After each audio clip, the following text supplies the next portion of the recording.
ኃይሉን በቁጥጥር ስር ሊያስደርገኝ የሚችለው ማስረጃ ኮፒ አድርጌ ጨረስኩ።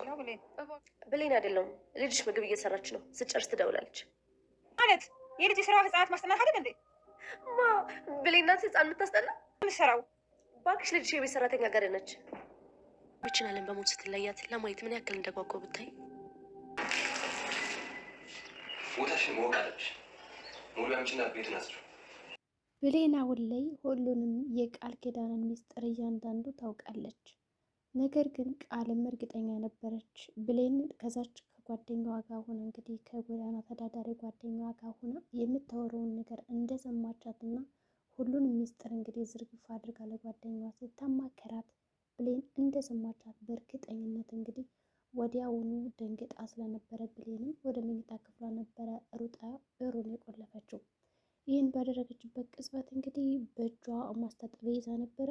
አንደኛው ያስነቃባት ነገር እንግዲህ ማስታጠቢያው ነው። ምክንያቱም ደንግጣ በሰማች ቁጥር ሰላም እንግዲህ ያለው ሀብቷን የሚዘርፋትና የምወስዳት ስትል ወዲያውኑ እንግዲህ ያው ለእጅ ማስታጠቢያ ብላ ያዘችውን ማስታጠቢያ በቁማ ነበር የደቀቀችው። ስለዚህ በእርግጠኝነት እሷ እንደሆነች ነግተዋል። አንደኛው እቃውን ይዛ መሄድ ነበረባት። ሁለተኛ ደግሞ ቢያንስ እንኳን ያንን እቃ እንደምንም ተንደፋድፋ ይዘው ወደ ኪችን ብትገባ ኖሮ በእርግጠኝነት ቃል ኪዳን አታውቅም፣ ወይም ደግሞ ቃል ብሌን እያንዳንዱ ያወራችውን ሚስጥር እንደሰማች አታውቅም ነበረ። ግን እሷ ችግሯ ምንድን ያደረገችው እዛ ላይ ማስረጃ ጥላ ነው ወደ መኝታ ክፍል የሄደችው።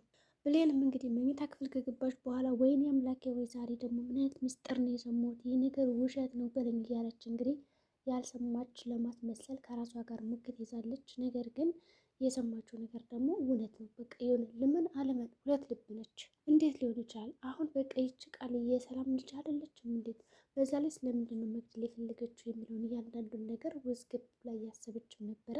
በጣም ተጨንቃና ፈርታም ነበረ። እንደው በዚህ ቀን ምን አለ ባልሰማሁት ስትል ነበር እንግዲህ ሚስጥራቸውን። በሌላ በኩል እንግዲህ አሁን በኃይሉ እህቱ ከቤት አባረዋለች። ግን ደግሞ ተመልሶ መጥቶ እንዳጋጣሚ ይቅርብ ብሎ እንግዲህ ያውቁ በጣም እያስመሰለና ድንጋይ ታቅፈው ነው የመጣው። ደግሞ ዛሬማ ድንጋዩን ተሸክሞ እህቴ እንደው ይቅርበኛ አጥፍቻለሁ በማለት እንግዲህ ከጉልበቷ ስር ወድቆ ይለምናታል ማለት ነው። እንግዲህ ሰላምም እኔ እዚህ ቤት እኮ እንድትመጣ አልፈቀድኩልም፣ ማና ብሎ ነው የመጣው ትለዋለች። በቃ እኔ ይቅርታ ልጠይቃችሁ ነው የመጣሁት አንቺንም ብሌንንም ይላታል። ብሌንም እንግዲህ እያለቀሰችም ቢሆን እኔ ይቅርታ አድርጌላለሁ ትለዋለች። በእርግጥ እንግዲህ ብሌኗ በጣም ይቅርታ ሰው ስለሆነች እንደገና ደግሞ ድንጋይ ይዞ ጉልበቷ ስር ተደፍቶ ስለነበረ እንደው አሳዝኗት መሰለኝና ድንጋዩን ተሸክሞት ስታይ እሺ ይቅርታ አድርጌላለሁ በማለት እንግዲህ ወዲያው ድንጋዩን እንዲያወርደው አደረገች። ሰው በፍጥነት ምንድን ያደረገው በቃ አውልቆ ከእህቱ ጋር ሰላም መፍጠር ነው የፈለገው። በእርግጠኝነት ብሌን ከሰላም ፊት ቁጭ ባትን ኑሮ ሰላም ይቅርታ አታደርግለትም። ብሌንም ደግሞ አግባብታ ይቅርታ እንደምታደርግለት ስላወቀ ነው በኃይሉ ድንጋዩን ተሸክሞት ቤት ውስጥ የመጣው። በሌላ በኩል እንግዲህ ዳጊ ያው የብሌንን እናት አግቷታል። ያገተበት ዋነኛው ምክንያት ደግሞ የራሱን እናት ለማግኘት ሲል ነው። ግን በኃይሉና ይህ አብሮ ያለው ሰውዬ ሳሚ የሚባለው በጣም እየተጫወቱበት ይገኛል ማለት ነው። ምክንያቱም ዳጊ በጣም ጥሩ ሰው ስለሆነ እንዲሁም ደግሞ ባያግታት ኖሮ በእርግጠኝነት በኃይሉ እንዲሁም ደግሞ ሳሚ የሚባሉት ሊገላት ነበረ። እዛው አፍኖ ሊገላት ነበር። በተለይ ሳሚ ደግሞ የሆነ ጊዜ አፍኗታል። ካልገደልኩሽ እያለ በጣም ሲታገላትና ሲሟገታት ነበረ። በዛ የተነሳ እንግዲህ ይችን ሴትዮ አግትልን ያለበለዚያ ደግሞ ወይ ትገላታለህ ወይ ደግሞ ገለናት ያው እናሳስራለን ስለተባለ እሺ ብሎ የብሌንን እናት ያግታታል። ካገታትም በኋላ እንግዲህ እነሱ መጥተው በጣም ሲያሰቃዩት ነበር። የስቃይን ጥግ ነው እንግዲህ ያሳዩት። የስቃይን ጥግ እንግዲህ ካሳያትም በኋላ ተመልሶ ወደ ቤት መጥቶ ነበረ።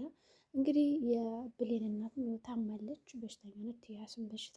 እባካችሁ በሩን ክፈቱልኝ፣ እኔ በቃ አመኛል፣ አልችልም እንደዚህ አይነት ነገር ሲመጣብኝ ብላ ስትማጸን ኧረ እባክሽ በማለት ነበር አሽፎባት ሄደው እንግዲህ አጋሹ። ይሁን እንጂ በሩን ቆልፎባት ነበር ሄደው። ግን ተመልሶ ሲመጣ ዳጊ ያው በር ላይ ድንገት ያው ብሌን ተደውልና ያው እናቷ እንደታገተች ስለሰማች እናቴን እኮ አግቶብኝ ምናምን ትለዋለች። ከዛ ምንሽ የምታለቅሽው ምናምን ትላት። በቃ ደህና ነኝ ትላለች። አንደኛ የሰማችውን ሚስጥር ለዳጊ ማካፈል ፈለገች። ቃል ልጇ እንዳልሆነች ለምን እንደመጣች እያንዳንዱ ለመናገር ፈልጋ በስልክ አይሆንም በማለት ያው ዝም አለኝ። ዳጊ ደግሞ በጣም ተጨንቆ ነበረ። አንቺ እኔ በቃ ለመከራ የተፈጠርኩ ሰው ነኝ አይደለም ምናምን ጠይቀዋለች ዳጊን። ዳጊ ደግሞ አይ አንቺ ማለት በጣም ጥሩ ሰው የዋህ ነሽ ይላታል። እሺ በማለት እንግዲህ ያው ስትመጣ ግን ወዲያውኑ ላገኝ እፈልጋለሁ እንደመጣ አገኘ ነው ያለችው። ዳጊ ደግሞ እሺ ብሏታል። የብሌን እናት እንግዲህ መቼ ነፃ እንደምትሆን አታውቅም። ይሁን እንጂ ስልኩን ከዘጋም በኋላ ወደ ውስጥ ሲገባ እንግዲህ የብሌን እናት ከታገተችበት የብሌን እናት ራሷን ስታ ነበረ። ግን ሲያያት በጣም ምንም ትንፋሽ የሚላት አትንቀሳቀስም፣ ቢጠራትም ምናምን የሆነ የሞተች መስለው ምንድን ያደረገው ቁጭ ብሎ ማልቀስ ነበር የጀመረው። ቁጭ ብሎ ሲያለቅስ እንግዲህ የብሌን እናት ደግሞ በሩ ተከፍቶላት ስለነበረ አንደኛ ንፋስ ገብቶ ስለነበር ንፋሱ ከገባላት በኋላ ትንሽ አየር ወሰደች ወደ ሰውነቷ። ይኸው ራሷን ነበር የሳተችው እንጂ አልሞተችም። ስለዚህ ምንድን ነው ያደረገችው? ብድግ ብላ ለማምለጥ ነው የሞከረችው። ያገታት ሌላ ሰው የባህሉ ሰው ነው የመሰላት እንጂ የገንዛ ልጇ አልመሰላትም። በእርግጥ ዳጊ ግን እኔ እናቴን እየፈለግኩ ነው ያገትኩሽ፣ በዛ ላይ ደግሞ ሊገሉሽ ነበረ፣ ባላግትሽ ኑሮ ይገሉሻል ነበር ያላት። ግን እሱ አሁን ዳጊ ማለት የነበረበት ምን መሰላቸው? እኔ ባላግትሽ ኑሮ ይገሉሻል እንዳለ ሆኖ ግን ደግሞ እኔ ያገትኩሽም ልክ እንደ ብሌን እናቴን እየፈለግኩ ነው ቢላት፣ በእርግጠኝነት እንግዲህ እሷ ራሱ ልጇን እየፈለገች ስለነበረ ገኒ ይገባት ነበረ። ስለዚህ ዳጊ ምንድን ያደረገው? አንድ ቀን ተረጅኛለሽ ያላት። ግን ገኒ ስታየው በእጅ በልተጠጥተህ እንደገና ደግሞ ልጅ በጣም ጥሩ ጓደኛ አላት ብዬ ተስፋ አድርጌ ብዙ ነገር አድርጌ እንደዚህ ታደርገኛለህ? አሁን አንተ ብሌን ስትሰማይን ጉድህን ምንድን ነው የምትላት? በጣም ከሃዲ ነው ትለዋለች። እንደዛ አታደርግ፣ እኔ እንደዚህ አይነት ክፉ ሰው አይደለሁም ይላል። በእርግጥ እሱ ክፉ ሰው አይደለም፣ ጥሩ ነው። ያው ተገዶ ነው። እናት ግን እገልብሃለሁ ምናምን ስለተባለ ነው። ግን በኃይሉና የአብሮት የሚሰራ ሰውዬ ግን በጣም ጨካኝ ናቸው። እናትና ልጅን እንግዲህ ሊያጋድሉ ነው የፈለጉት። ወይዘሮ ገኒ እንግዲህ ነቃ ብላ ዳጊ ልጇ እንደሆነ ማወቅ አለባት። ዳጊም እንግዲህ ቢጠይቃት እናቴን እየፈለግኩ ነው ብሎ የሆነ ፍንጭ ያገኙ ነበር፣ ግን አልጠይቃትም። ወዲያውኑ እንግዲህ ልታመልጥ ስትል ያው አጋቹ ሳሚ ይመጣና ያየዋል ወድቆ፣ ከዛ ወደ ሆስፒታል ይወስደዋል ማለት ነው። ተመልሶ ደህና ይሆናል። ሽማግሌቱንም አንቺ እንዴት ነው የጠገብሽው? እንዴት ነው የምትደበድበው? ማለት ያው ሊያሰቃያት ይሞክራል፣ ግን ደግሞ መልሶ እጅና እግሯን አስሯታል። ወዲያውኑም እንግዲህ ለብሌን ደውልላት በኃይሉ እናትሽ ከኔ ጋር ናት ያለችው ይላታል። ቃልም ለበኃይሉ ደውላ ምንድን ያለችው? ብሌን ሁሉን ሚስጥር ታውቃለች ብሎም ነበረ። በኃይሉ ደግሞ በጣም ተናደደ። ሁሉን ነገር ማወቅ አልነበረባትም አለ። ከዛ ወዲያውኑ ደውልና እናትሽ ከኔ ጋር ናት ይላታል። ግን አላወቀችውም ማን እንደደውልላት። በእርግጥ እኔ እናትሽን አግቻታለሁ ስላሳሚ ምንድን ያደረገችው? ማን አንተ ነበር ያለችው። እንደውም ቆይ የእናትሽን ድምፅ ላሰማሽ እና ወደ ታገተችበት ይሄዳል። ሳሚ እንግዲህ እናቷ በስልክ አገናኝቷታል። ግን ደግሞ ወይዘሮ ገኒ ምንድን ያለችው?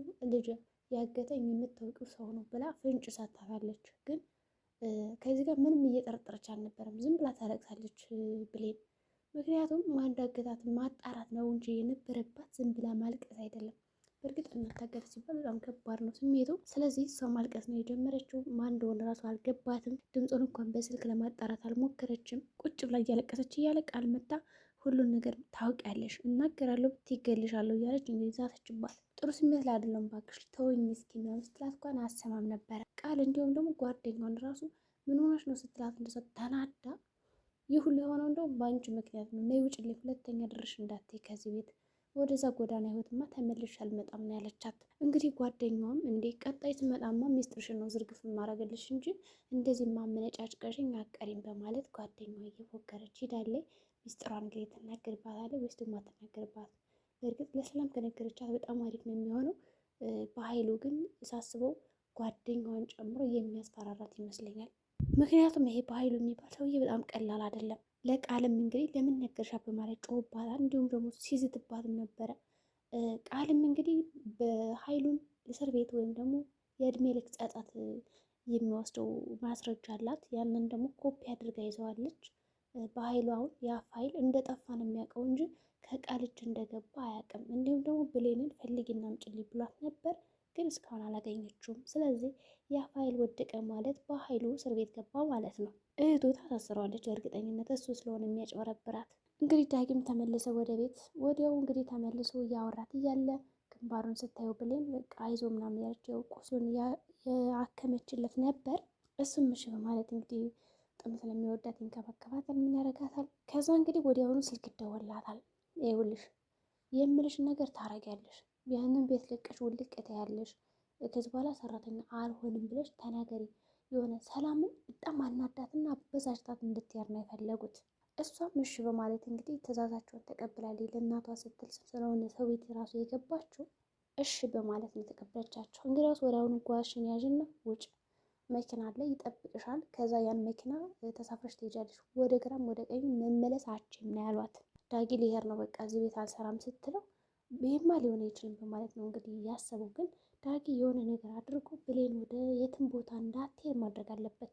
ወይ ደግሞ እንግዲህ ብሌን እሱ ከሆነ እንዳገታት ከሰማች እርግጠኝነት ይጣላሉ። ተመለስላት ግን ምንም አትሆንም ብዬ አስባለሁ። እንግዲህ ብሌንም ቸው ብላ ሄዳለች። በልቧ ግን ጥሩ ሰራተኛ እንደነበሩ ሁሉንም እንደምትወዳቸው ገልጻ ነው ሄደችው። በሩ ጋር እንግዲህ ስትደርስ በኃይሉ መጥቶ ፊት ለፊቷ ደቅን ይላል። ይመልሳት ይሆን ወይስ ደግሞ ወይዘሮ ገኒ ያመለጠችዋል? የዛሬ ቪዲዮአችን ይህን ይመስል ነበር። በቀጣይ ቪዲዮ እስከምንገናኝ መልካም ጊዜ